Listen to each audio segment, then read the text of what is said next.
Molti pensano che far nascere un peperoncino sia questione di pollice verde o di fortuna. Sbagliato, è pura biologia. Il seme è una capsula del tempo che dorme e se non scattano i meccanismi giusti, dormirà per sempre. Oggi vi do la mia checklist di 6 regole per una germinazione perfetta, usando materiali che già avete in casa. Niente spese folli, solo tecnica.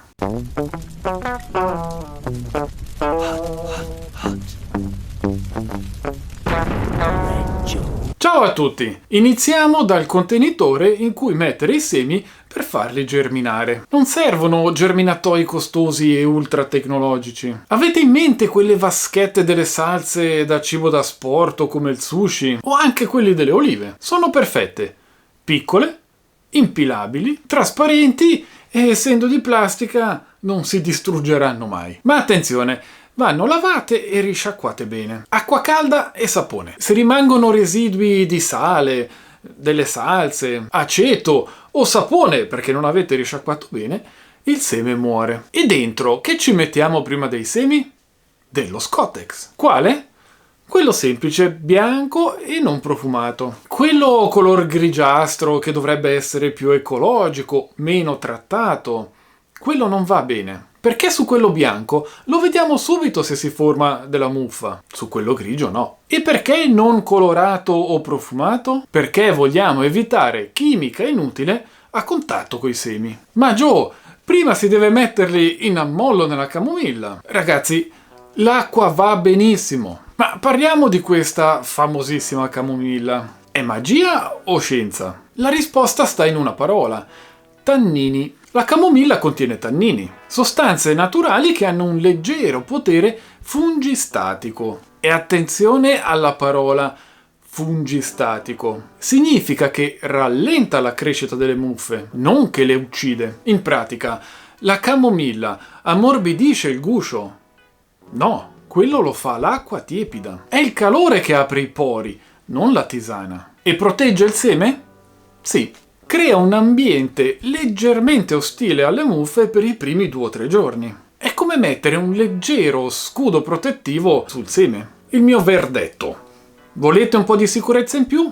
Utilizzatela. Tiepida e senza zucchero, mi raccomando. Ma se utilizzate semplicemente dell'acqua tiepida e lavorate pulito, i semi nasceranno comunque. Io personalmente quel passaggio lo salto. Mettendo i semi sullo Scottex umido in un ambiente caldo, otteniamo l'effetto desiderato. I pori si aprono e il germoglio sarà libero di uscire. Ma se il vostro obiettivo è la massima sterilità scientifica, la camomilla è acqua sporca. I professionisti utilizzano una soluzione di acqua e candeggina, all'1-2% circa. Oppure acqua distillata, e solo per qualche minuto. Solo così riuscirete a sterilizzare alla perfezione il seme. Tuttavia la camomilla è il consiglio più sicuro perché con la candeggina è facile bruciare i semi se si sbagliano le dosi. Ma il vero trucco è un altro. Acqua di rubinetto o acqua di bottiglia? Perché l'acqua del rubinetto va benissimo, ma ha 2 nemici invisibili. Il freddo e il cloro. Anche se non sentite l'odore di piscina,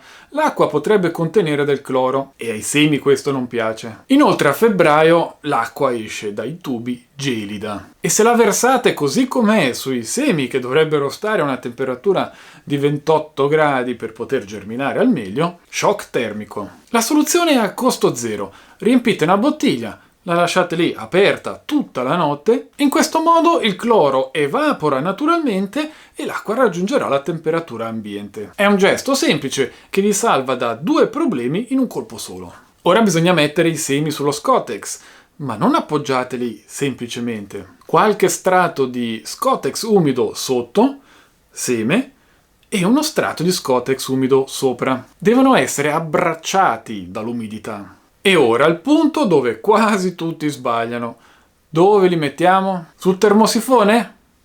No. Si accende, arriva a 50 gradi, cuoce i semi, poi si spegne e si raffredda. Questo sbalzo di temperatura li uccide. Al sole nemmeno, perché si crea un effetto serra all'interno dello scatolino e i semi si lessano. Il meglio del meglio sarebbero 28 gradi centigradi costanti.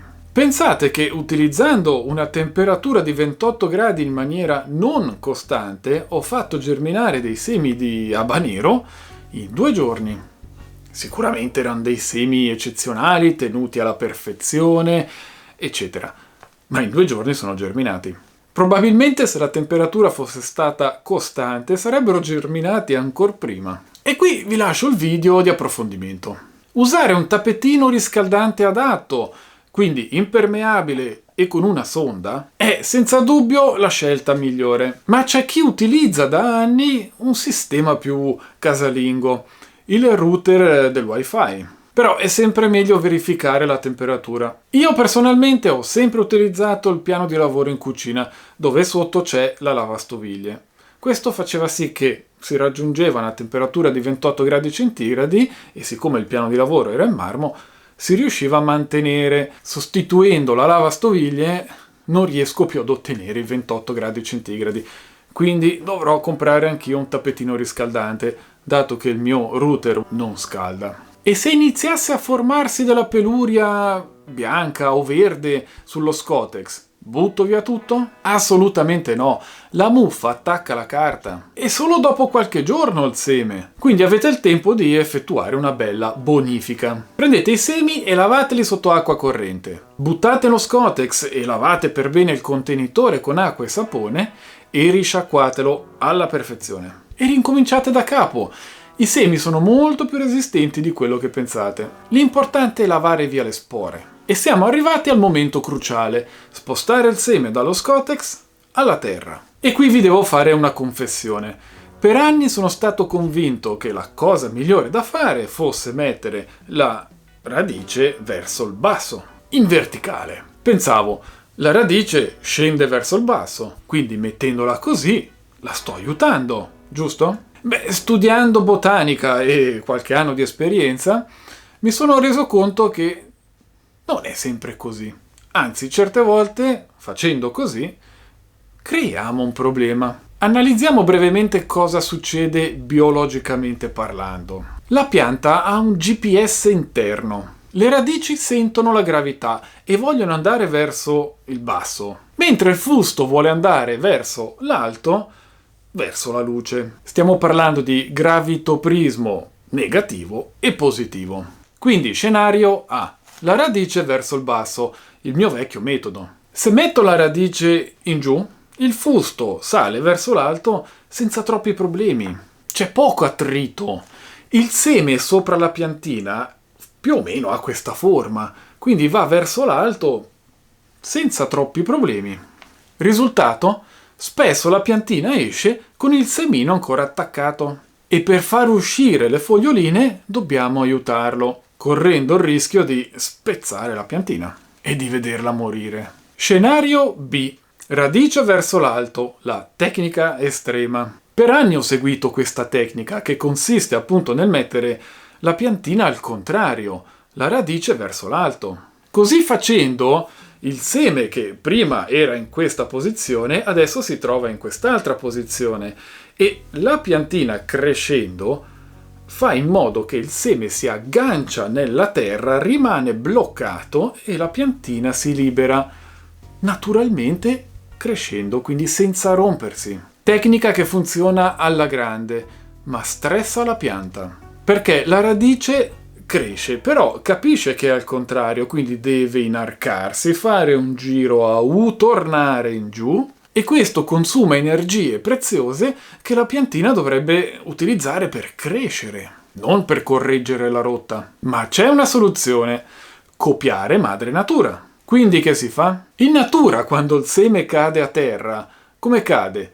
In piedi? Sottosopra?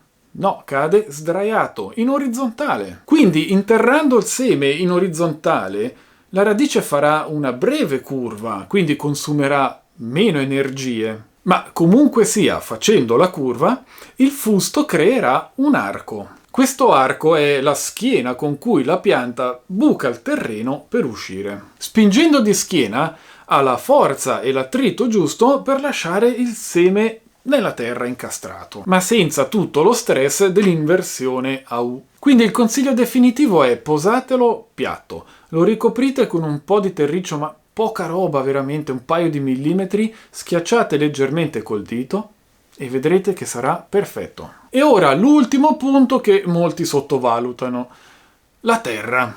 Spesso si pensa, vabbè, un terriccio universale vale l'altro. Sbagliato. La piantina appena nata ha delle radici estremamente delicate. Se utilizzate un terriccio troppo carico di concime, le bruciate. Se usate un terriccio troppo compatto, soffocano. Quindi, cosa cercare sull'etichetta? Io ho scelto questo qua. Spero che lo troviate anche voi, ma se non lo trovate cercatene uno simile, che abbia le stesse caratteristiche. pH 6. Perfetto. Perché i peperoncini amano un terreno leggermente acido. Se è troppo alto, sopra il 7, la pianta non riuscirà ad assorbire certi nutrienti e la struttura deve respirare. Questo terriccio contiene pomice e fibra di legno. Sono materiali che creano dei buchi d'aria all'interno della struttura, evitando che si compatti troppo e facendo respirare le radici. Ed è un terreno da semina, quindi è poco concimato. Ha il cibo giusto per le prime 4 settimane, giusto il tempo che serve alla piantina per partire senza stress. E dopo un mese inizieremo a fertilizzare. Non risparmiate sulla terra della semina. Un sacco buono costerà 5 euro in più, ma vi salverà il raccolto, perché chi bene inizia è già a metà dell'opera. Quindi cercate terricci specifici per la semina con pH intorno al 6. Ricapitolando: vaschette pulite, Scotex bianco, acqua decantata, 28 gradi costanti se possibile, e appena spunta la radice nella terra. Se seguite questi step, la germinazione non sarà più una scommessa. Siete pronti? Scrivetemi qui sotto quale varietà state per mettere nello Scotex, che sono curioso. Grazie per essere stati con me anche questa domenica e piccanti saluti!